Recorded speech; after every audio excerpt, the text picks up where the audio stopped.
You should really break up with your girlfriend because I'm bored. Like, get into it, yeah, I'm special. Girl, shut the up. You thought you ate that?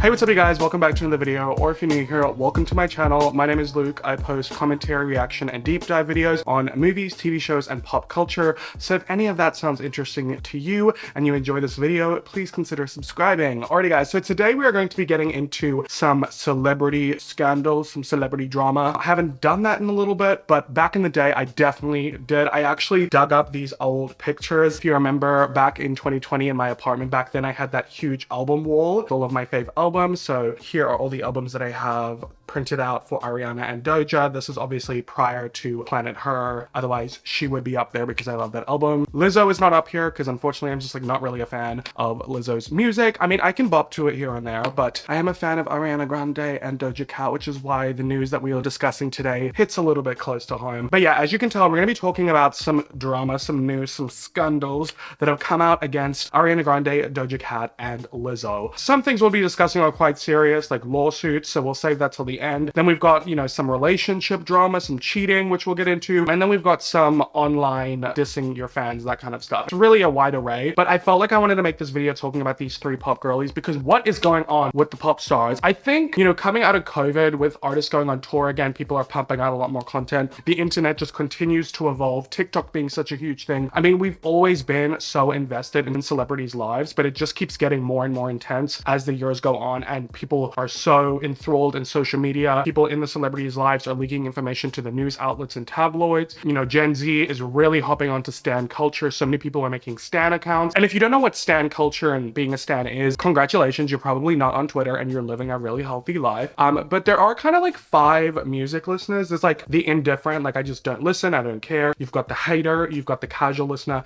you've got the fan, and then you've got the stan. And the stans are intense. I would say if you were gonna say that I stan any artist, it's just Taylor Swift, but I'm not one of those stans that like feels the need to like bring down other artists to uplift my own. I think that's weird behavior, very immature, very like teen-like, you know, maybe focus on your homework, possibly get a job, get out the house vibe. And then, you know, you've got being a fan, which I am a fan of Ariana Grande and Doja Cat. And then with Lizzo, I'm like kind of indifferent. But yeah, that's kind of my stance on the matter. But I, as you guys know, if you've watched my channel for a while, am totally okay with being unbiased and critiquing people that I'm a fan of. I've done it many times before, and today is no different. And the reason I'm compiling these 3 stories into one video is because I am currently working on a really big deep dive video into The Idol. So I don't really have time to do massive deep dives on these, but I did still want to talk about it, which is why we're doing this like compilation video. But I will put timestamps down in the description if you only want to hear about one specific story. And I will also link down below 3 videos of creators that I enjoy on the platform who did deep dives sort of on this story, who kind of like went into it a little bit more, because by now I assume you kind of know what's going on. I will obviously give you a summary, but I'm not going to like dive deep into all the nitty-gritty details. We're just going to talk about it, give it a summary. I'm going to give you my thoughts, my commentary, and my opinion of what's going on with these pop girls. So without further ado, let's get into it because I'm about to dive in to this mess. This video was brought to you with the support of my patrons. If you would like to become a patron, then click the link in my description for bonus content and to support me and the channel. Alrighty, so we're going to start off with Doja Cat. So basically, if you don't know what's been going on, Doja Cat has been dissing or bullying or hating on her fans online. It's been really messy. So Doja Cat has had a really interesting career. She expresses many times that she does not enjoy being famous and she feels like she has to do stuff that she doesn't want to do. A while ago tweeted that her 2 albums, Hot Pink and Planet Her, were just a cash grab and that we fell for it. She doesn't even like that sort of superficial pop, which, I mean, I'm not that offended because I didn't ever really think of those 2 albums as like deep music. I just thought of them as like fun. I think Hot Pink, especially Planet Her, like Planet Her is amazing. I just think it's a really fun album that just puts you in a good mood. It's a bop. So I think her saying that didn't really bother me, and she's expressed that she wants to change her style of music and go into a different direction. She recently released the single Attention, which is quite different from her previous music. I mean, she's still rapping, but she's addressing other topics. I mean, the song's all about like like, you know, being famous, look at me, like it's kind of a fu, I guess, to people. Look at me, look at me. You looking? My taste good, but I just had to redirect my cooking. I could have been an opener, I redirect the booking. I read it all the comments saying, D, I'm really shooketh. I'm sad you really thought your ass was above me. You're lucky because I just paid your bill with the reply. Talk your shit about me, I can easily disprove it. It's stupid you follow me, but you don't really care about the music. That was really bad, I'm sorry. I'm not a rapper. So that seems to be the direction she's going in. Me personally, that song is not something that I will listen to. I did not listen to it beyond the first time I ever did on, you know, the music video. So it's not really my style. So if that's the direction she's going, I don't know if I'm necessarily here for it, but that's okay. You know, I've always got Nicki, always got Nicki. But yeah, that's kind of where she's at in terms of that mentality. Beyond that, she also has just always been quick to fire back. She's very like chronically online, especially for a celebrity. She goes on TikTok lives, like she's shit posting. She just spends a lot of time online, which kind of makes sense because if you know about Doja, before she came out with her first album, self-titled Amala, she was releasing music that was not really gaining much traction. What kind of put her on the map was her song Moo, if you guys remember that song, that like awful green screen music video, and she was like, bitch, I'm a cow, I don't send me out, moo, something like that. That came out a long time ago. But I've loved Doja ever since, right? It's only recently that I've really kind of gotten into her actual backstory and everything that kind of went down with that. So what I gathered is that while she was trying to produce music, she was living in her boyfriend's apartment and spending a lot of time online in chat rooms. And her current boyfriend is someone named Jay Cyrus, who apparently was big on Vine. I don't really remember him. He's now a Twitch streamer and he has quite a problematic past with being inappropriate with his fans, people on his Twitch, kind of being a P-word towards his female audience. So definitely check out this video by Petty Page. I'll link it down below. She did a massive deep dive into the criticism towards Doja Cat's relationship with her boyfriend. And Doja has come out and said publicly, you know, I don't care what you guys think of my personal life or my relationship. So she's made it pretty evident that she is aware of the criticisms of her partner, but she just doesn't give an F and she's just going to keep dating him. But what really kind of put gas to the flame with this whole situation was Doja Cat going off on Threads. Yeah, I don't know if you guys remember Threads. I don't know how everyone else feels. In my opinion, I think it flopped. It like went hard for like the first couple days, maybe the first week, and then I feel like it's gone ghost. Like who's still on Threads? Who's threading? At the end of the day, I just don't think you can replicate Twitter, Zuckerberg. We'll see what happens though, because I mean, with Elon changing Twitter to X, he's basically burning that shit up. But let's see what Doja said on Threads to her fans. So she obviously caught wind of her fans calling themselves kittens. You know how like Taylor Swift, we got the Swifties, Ariana Grande, we got the Arianators, Nicki, we got the Barbs, Beyonce, we got the Beehive, like all that kind of stuff, right? So she caught wind of them calling themselves kittens and said, my fans don't name themselves shit. If you call yourself a kitten or an effing kittens, that means you need to get off your phone and get a job and help your parents with the house. I mean, like, she's not totally wrong for that, but at the same time, I don't see anything wrong with having like a nickname for a fan base. It's pretty common. It has been for a while. Even remember back in the day, the Justin Bieber fans were called the Beliebers. Like, I feel like it's always been this way, right? So I don't really understand why she has such an issue with it. I mean, we'll get into it in a little bit, but I think it's just her trying to like distance herself and turn off her current fans because she wants to gain a new audience for like the new type of music that she's going to be making. Oh, and I also saw somewhere, like not even that long ago, like 2020 or something, she put a poll up on Twitter where she asked her fans what they wanted to be called, and one of the options was kittens. So like she asked the poll and they chose that. And when someone brought that up to her, she was like, oh, well, I was like messed up back then. I don't know. I was probably up back then, like something to that effect. And one of her fans replied and said, what should I change my name to since you don't like the term kitten? Because that was in their username. And she said, just delete the entire account and rethink everything. It's never too late. I don't know, to me it's funny. Like, you just don't see this kind of stuff from artists that often, especially someone at her level, so it's kind of funny. But it gets a bit more serious because someone says, I want to hear you say I love you guys, as you usually do to your fans, which she has done in the past. She said, I love you guys. Like, I remember seeing a video, it was on a TikTok live or Instagram live where she was like painting and stuff, and she was like, yeah, it's like a 50-50 thing. Like, I would not have the food on the table or like this and this, and she was putting stuff if it wasn't for you guys, but also it's 50-50. I also put in the work. So she was showing appreciation to her fans and saying that she loved them. But now, when this person asked her to say to them, she said, I don't though, because I don't know y'all. I think we can all understand what a parasocial love is. There's like a very different kind of love for friendships, family, relationships, you know, artists, parasocial fans, you know, I don't know what she's talking about. She's taking it a bit too seriously. And this person says, and we don't know you, but we have supported you through thick and thin. Mind you, you'd be nothing without us. You'd be working at a grocery store making songs on GarageBand, Miss High School Dropout. Ooh, they kind of went for her neck there. And then she said, says, nobody forced you. I don't know why you're talking to me like my mother. You sound like a crazy person. Yeah, I will say that this fan probably could have worded it a little bit better, but at the same time, I can't help but giggle because I feel like Doja Cat's literally arguing with 15-year-olds online. Then to another fan whose username had her real name in it, she said, you making my government name your username is creepy as F. And then this person just replied, it said, Lord, a Doja Cat notice.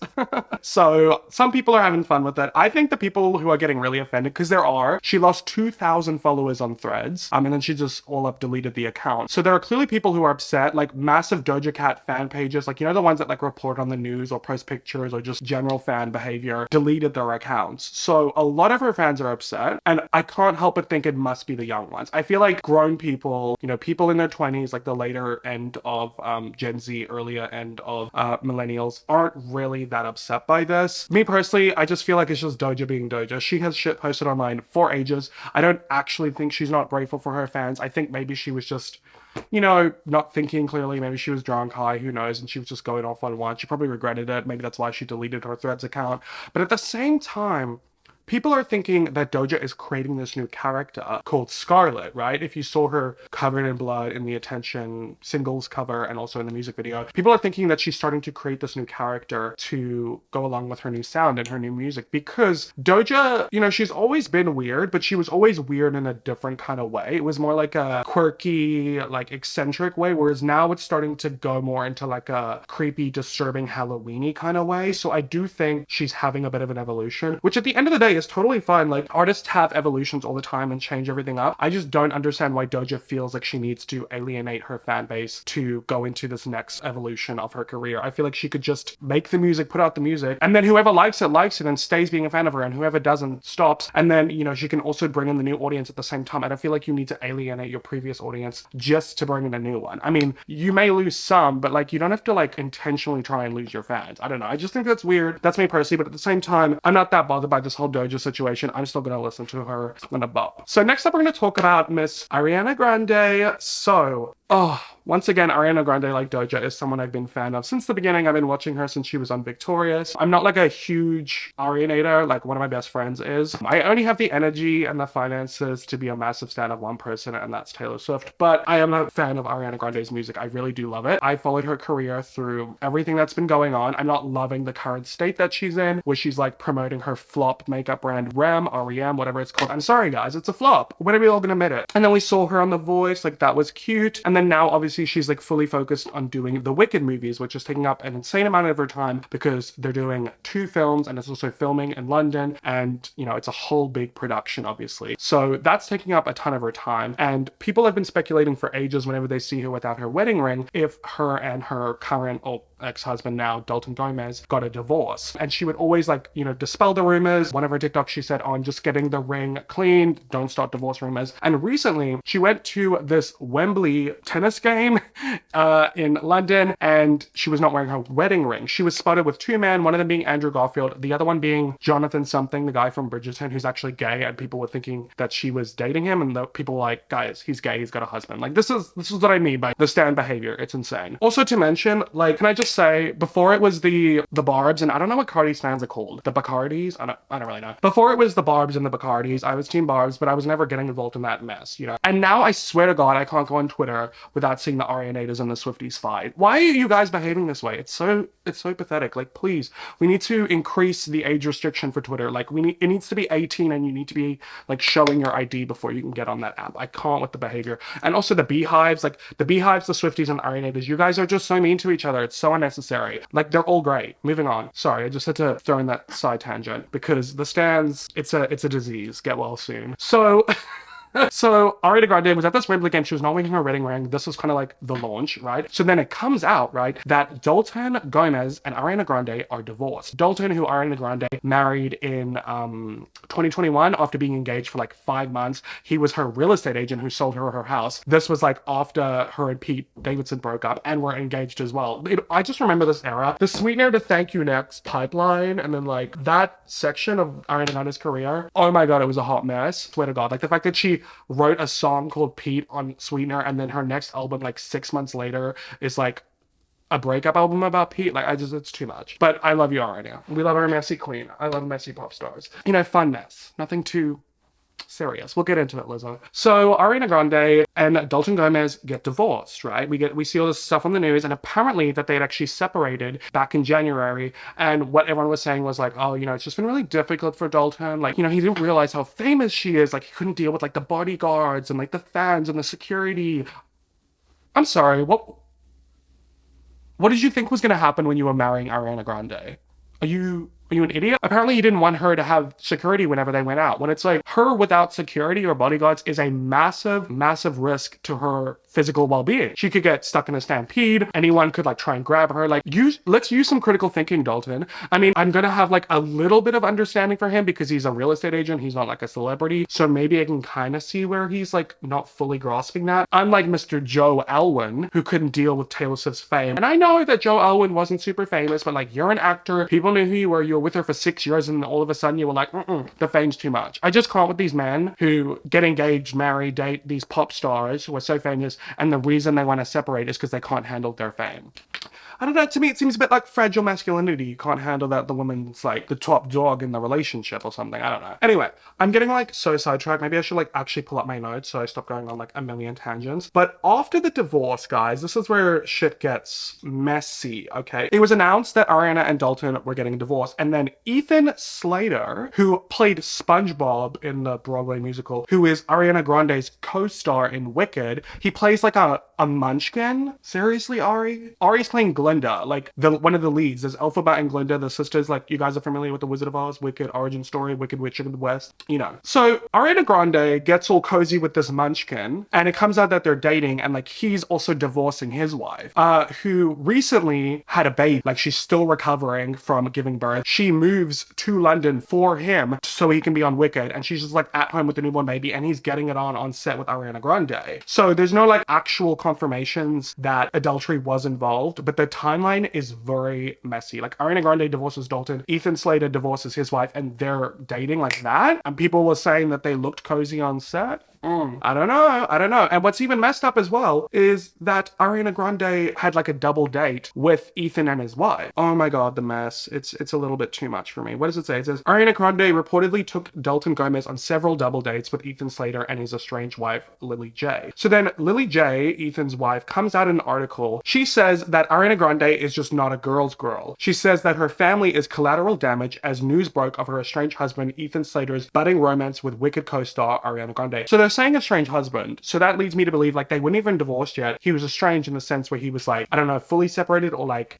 kind of not spending as much time with her, being distant. So either way, stuff was fishy. Stuff was going on before they were filing for divorce. So to me, it smells like adultery. And it's really sad that she feels like her family is collateral damage to Ethan and Ariana Grande getting together. The whole thing is just a mess. And what's even more messy about it is now people are coming out, bringing up Ariana Grande's past. First of all, people are bringing up the donut situation. Maybe it's because I'm not American, but I personally did not think that whole thing was that big of a deal. But what is quite alarming to me is there are allegations and actual proof and statements that this is not really new behavior for Ariana Grande, that she's in fact to a lot of people known as a homewrecker. She be going in, stealing people's mans. She said, break up with your girlfriend, I'm bored. She said, I like it, I see it, I want it, I got it. I mean, it's all there in the music, guys.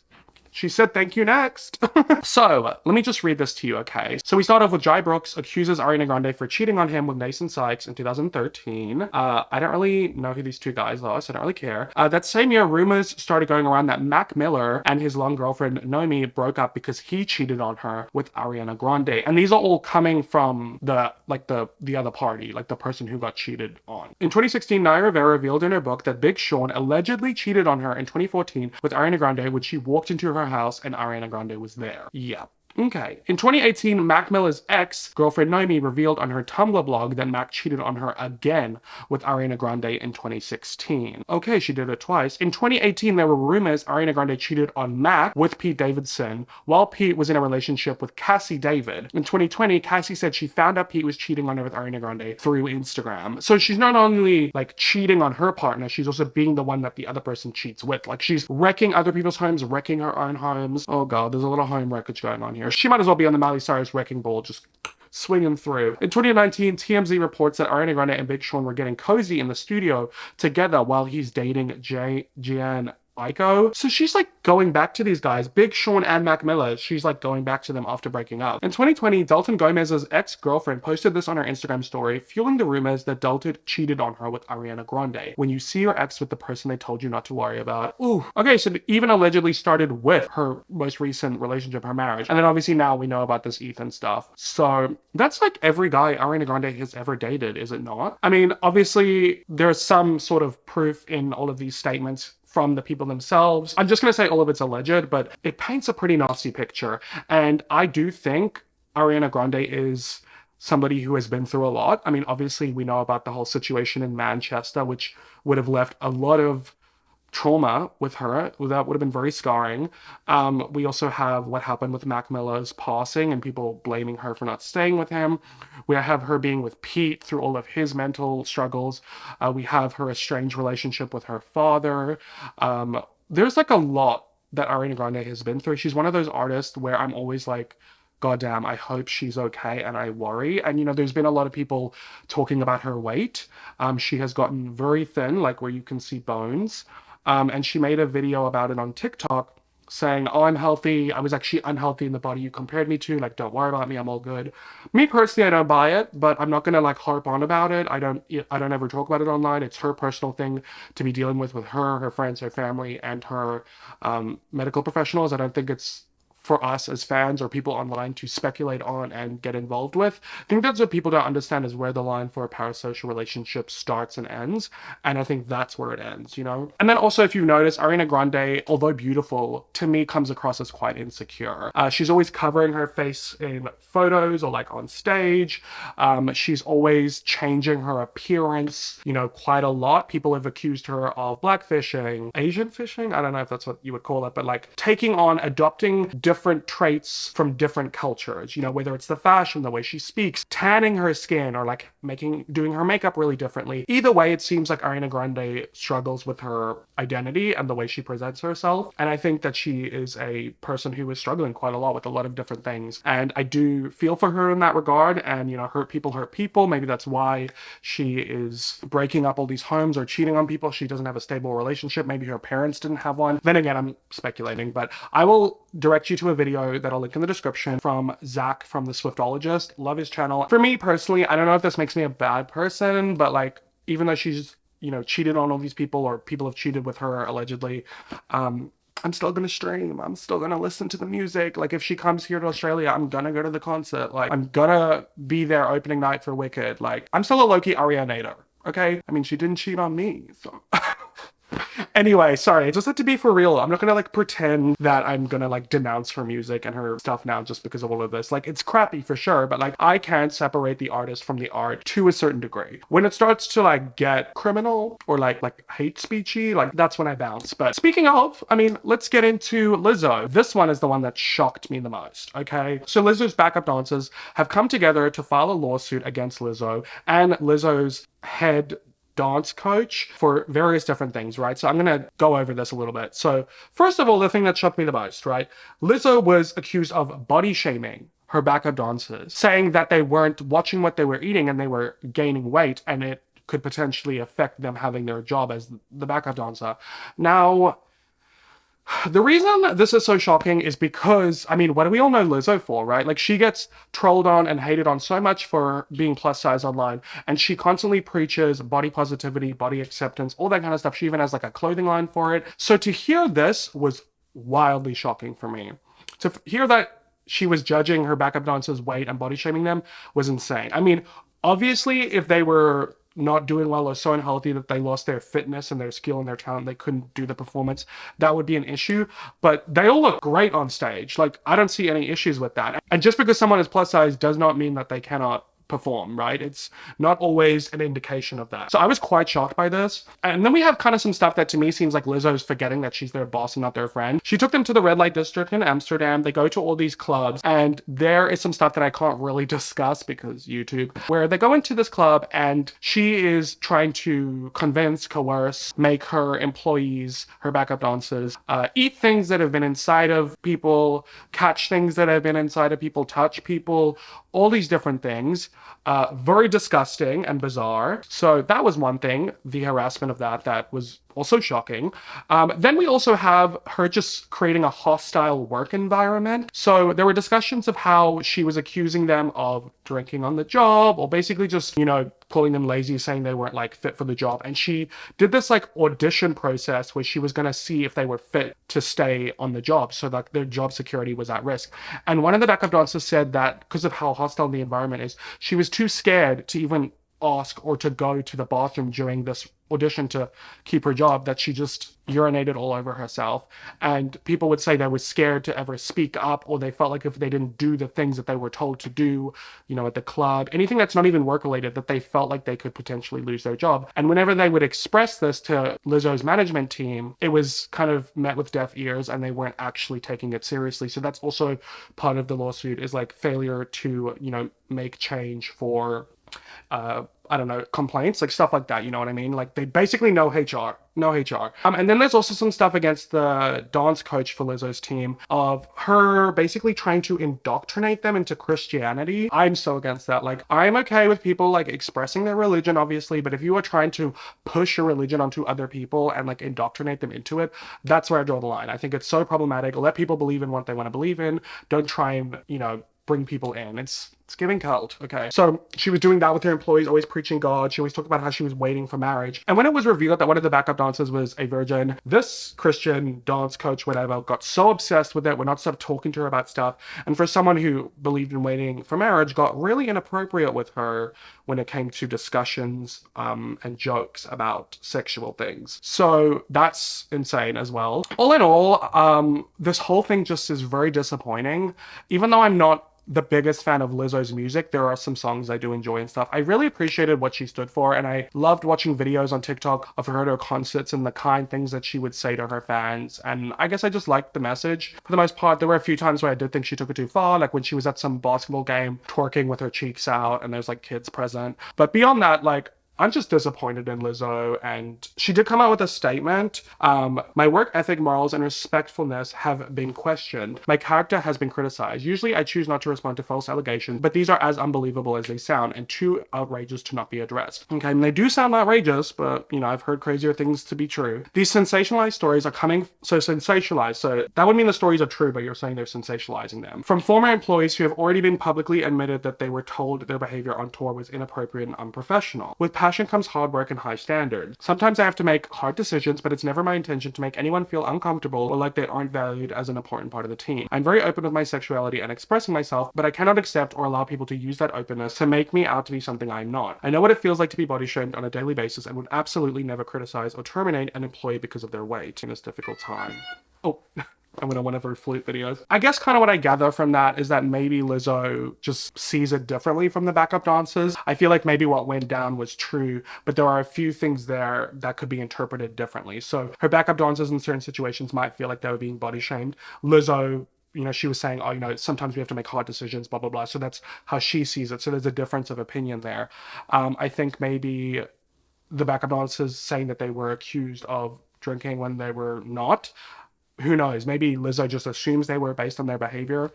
But then also, is it because she was too friendly with them that they thought they could not be super professional? Basically, I just want to wait till more comes out about this. But I do think that no matter what way Lizzo, I don't know, swings it, taking her employees to clubs in the red light district and doing all that inappropriate stuff, even if she does think it was a joke and she wasn't actually trying to make them do it, it's inappropriate. I think she needs to create a more professional environment, and if she did, then this wouldn't have happened. And she needs to get rid of that dance coach. She sounds like bad news. And I saw a video of her on Twitter. Just her response was like, God is good. God is great. As long as you bring God in, God. It was a mess. So that's Lizzo's, you know, situation. At least she addressed it. I mean, Ariana Grande does not care. She was like promoting her perfume like the next day after this came out. Like she's acting as if nothing is going on. She does not care. So that's what's happening. And then Doja Cat, I mean, she's never cared. So it just is what it is. But yeah, guys, that's basically my thoughts on these three situations with Doja Cat, Ariana Grande, and Lizzo. I think it's an interesting time because, especially out of COVID, but even more so with the development of new social media platforms and social media as a whole, and more Gen Z getting on social media, the culture is just that we are constantly being fed updates every single day about celebrities that in the past we wouldn't have. We're privy to so much information, season, and it's very overwhelming at times. I feel like every single day there's something going on. July particularly felt like the longest month of the year. Like this kind of all came out mainly in July. It's just, whew, it's not easy being chronically online. It's not for the faint of heart. But yeah, guys, that's it for me in this video. If you enjoyed it, please give it a thumbs up and comment down below your thoughts. And if you have not already, please make sure you subscribe and turn on the post notifications bell so you never miss another upload from me. If you want bonus content, go ahead and check out my Patreon, link down below. So much on there. We have early access and extended uncensored versions of my YouTube videos, more videos, a podcast and vlogs exclusive to Patreon. So definitely check it out below. There's 3 different tiers that you can join. And thank you so much to all my patrons. Appreciate you guys all so much. Shout out to my Curious Cat patrons. A special shout out to my Queen B patrons, and a very special shout out to my Butterfly Bestie patrons: Dominic, Evelyn, Hannah, B, Haley, Tracy, Jen, Justice, Audrey, Hexacousin, Somerset, Kaylee, Renee, Anne-Marie, Holly, and Kayla. If you've not already, please make sure you follow me on all of my social media, linked down below. I'm pretty active over there. And yeah, guys, that's it for me in this video. I hope you enjoyed it, and as always, I hope that you have a great day or night wherever you're in the world. Bye!